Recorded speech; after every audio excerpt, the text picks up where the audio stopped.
Thank you, Cindy, for that introduction. And thank you to my family and mentors that are attending this evening. Being able to share this moment with you, even virtually, is really special.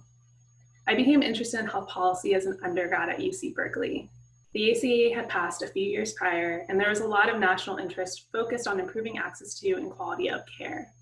The theories and models of public health allowed me to make sense of inequities I had seen impact myself and those around me.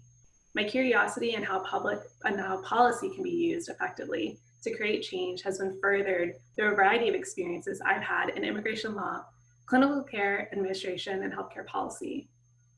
But I hadn't experienced how policy comes to fruition through the legislative process. Everything that happened in Congress seemed to occur within this black hole.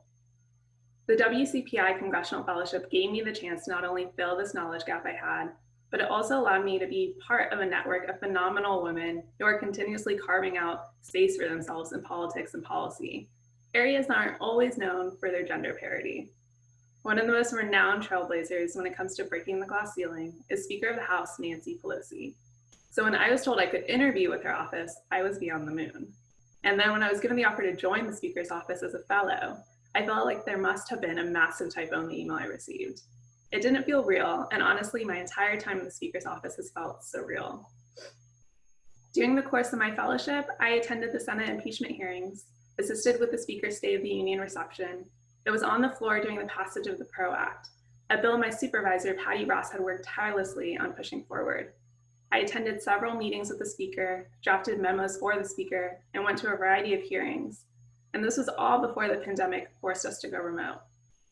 If my fellowship had ended there, I could have walked away feeling like I had had a meaningful experience. But my fellowship didn't end there. The Speaker's staff made sure that the other fellows in the office and I were able to see our fellowship through. And at a time of global crisis and uncertainty, the staff rose to the moment and worked tirelessly to help their constituents and the American people. I was able to support Patti and the policy team as they negotiated the many stimulus bills Congress passed. All in all, I feel honored to have been a part of Team Pelosi for just a little while. I want to thank the Speaker's staff for being so supportive and enabling me to have such a fulfilling fellowship experience during uncertain times. I also want to thank my sponsor, PepsiCo, specifically Kenny Thompson and Taylor Lustig, for providing the support needed to make this fellowship a reality. Before I pass the virtual mic to Patti Ross so she can say a few words, I just want to share some of her many accomplishments. After gaining experience in local politics, campaigning, and consulting, Patti started her Hill career in the office of Congressman Jim McDermott, and then in Speaker Pelosi's office, where she worked for the past 9 years and is currently a senior policy advisor for both the leadership and congressional offices. Patti's portfolio covers agriculture, nutrition, education, labor, and veterans affairs, which at first may sound like a job for 3 people, but Patti is superhuman. She also has incredible communication skills, which is evident when she makes navigating a room full of people that have a million asks of her look easy. Her ability to listen to people's concerns and situations and provide a thoughtful and direct response is unparalleled. I'll be working to emulate the skills she's taught me throughout my career. And with that, I'll pass things over to Patti Ross. Greetings from my home to yours. My name is Patti Ross, and I'm a senior policy advisor to Speaker Pelosi. I've had the great luck to welcome and work with Suhasini Ravi. She definitely was my first, but albeit fantastic, Women's Congressional Policy Institute Fellow. I do think this video is a good opportunity for me to fully apologize for an egregiously off-base and inaccurate answer dating back to her interview. She asked me, this is 9 months ago, what a typical day was like in the Speaker's office and for my job. That has changed dramatically, and none of us knew what any of your fellowships would evolve into or shift, and I think it speaks to Suhasini as a person and as a colleague and as a worker that she took it on with such grace. It is not easy to work on the Hill. It is not easy to work in a leadership office, and she did it so easily and gracefully. I'd like to think that I did stick to my promise in helping Suhasini navigate complicated policy, new policy, as well as the unknown. The first time I met Suhasini, I immediately knew she would pick this up very quickly. Policy work can be learned. I'd like to think that my portfolio, which encompasses anything at USDA, Department of Education, Department of Labor, Veterans Affairs, and Department of, I think I got them all, is so broad that there's something for everyone in it. She immediately picked up on how to gather, ask the questions to what was needed, piecing together really difficult puzzles every single day, tracking down impossible information, and drafting countless policy paragraphs and memos from here to San Francisco. She picked up the work so easily that, to be frank, what really became evident, and especially in the beginning of the pandemic, I needed her brain power and her might. And I don't think I would have been able to successfully make an impact in such a meaningful way in the last few months for those issues and those agencies, with so many negotiations, legislative vehicles, and just the constant frenetic motion.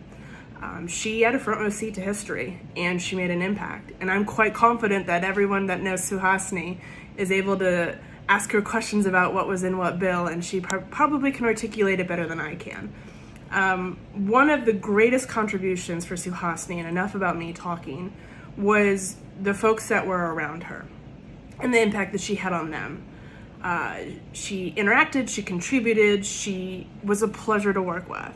And her peers in our office had much to say about that. So what better way to reflect that than read from what my colleagues sent me directly about Suhasini. My hallmate, another policy staffer, Catherine Monger. I was the more good morning person. Suhasini always took on work with a smile. She was the first one there and the last one to leave.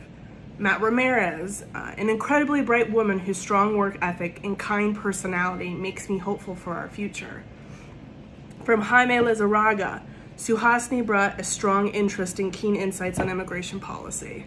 She was particularly helpful to the office's immigration team in tracking the administration's treatment of unaccompanied migrant children held in HHS shelters.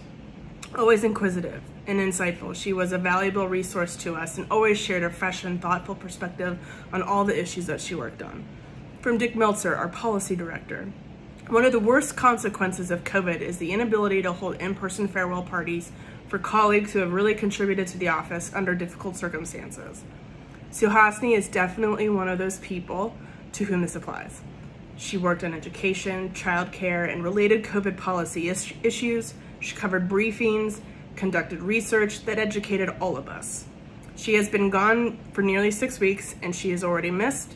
However, enough feeling sorry for ourselves, and congratulations to Suhasini on her next success, which I am sure will come to her at Georgetown Law. Please stay in touch, Suhasini.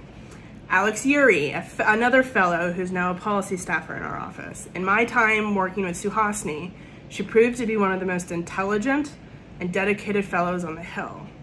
Even more important, she was always a joy to interact with, always maintaining a kind and friendly demeanor. Georgetown's lucky to have her, and she will be missed.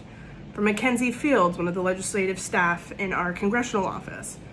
Aside from being an incredible resource in the office, Suhasini was such a supportive teammate and always offered to lend a hand no matter what the task entailed or how chaotic it was. Diane Dewurst, our Deputy Chief of Staff and Fellowship Coordinator. The Speaker wants to have outstanding women fellows to serve in the office of the Speaker always, but in particular, she was looking for a special someone for the year that the nation marked the 100th anniversary of the 19th Amendment. We found that person and more with the work and expertise of Suhasini. Let's be clear, this year was unexpected to say the least. It has been difficult, challenging, and unsettling. The Congress has had a job to do helping the American people through the pandemic. With great skill, diplomacy, intellect, and often a great sense of humor, Suhasini made a tremendous impact in helping put together critical COVID legislation on healthcare, food assistance, education, and countless other programs that have assisted families and children cope in these unprecedented times. Suhasini has a can-do spirit, and that is infectious and comforting to those of us who relied on her. As the Speaker says, Suhasini will always have a friend in the Speaker's office. I hope that she knows that she will always have a friend in me, Diane, no matter where her next adventure takes her. Every once in a while, someone comes across as an individual who makes a tremendous impact on one's spirit. Suhasini is one such person. So this is all to say I could probably keep going on for many of my colleagues who worked and interacted with Suhasini, but it is my hope that your fellowship and any future fellow from WCPI finds our office a learning experience and venturing into the unknown, with the myriad of teachers and mentors and supervisors that can help you navigate and find things that interest you, make an impact on people, and really truly get a taste of public service. So thank you again, Suhasini, for a very wild ride of a semester, and thank you to the Institute for lending her to us for several months. Thank you all.